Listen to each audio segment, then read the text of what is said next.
mwaka 1447 sawa na mwaka 2026.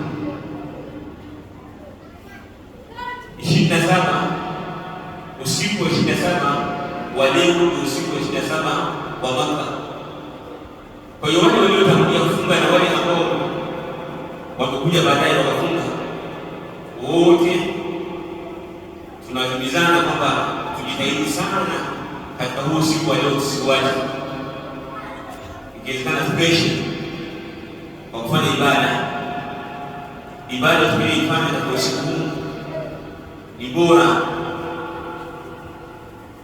bora kwa miaka au kwa miezi 1000 ambayo ni sawa na miaka 83 takriban.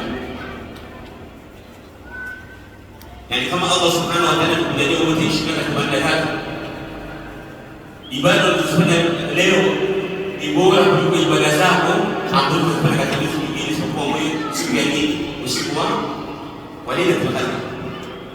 Kwa hiyo tujitahidi sana kwa siku ya leo. Kwa wanaume tujitahidi tuje msikitini tuswali, kwa wanawake ambao wanaweza kuswali msikitini maeneo yao ya kuswalia, na wale ambao wanaweza kuswalia nyumbani swalini. Lakini haya masiku yaliyobaki ya Ramadhani sio masiku ya kuchezea, mtu akakaa kwenye game au karata au drafti au maneno ya mrojo au msalsalati, tamthilia au ila dhalika. Sio muda ukaa na kucheza mpira mpaka wakati wa damu au kaa katika maneno ya hofu mpaka wakati wa hapana. Huu ni wakati wa kupambana na ibada kwa lengo la kuitekeleza akhera yako. Huu ni wasia wangu kwenu iwa lahimba wote ambapo hii sauti inafika. Jazakumullahu khairan wa barakallahu fikum.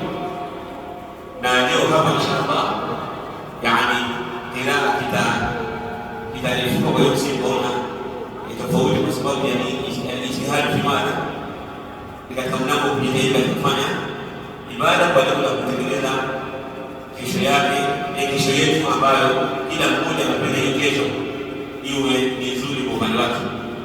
Kwa hiyo tustahimili. Jazakumullahu khairan wa barakallahu fikum.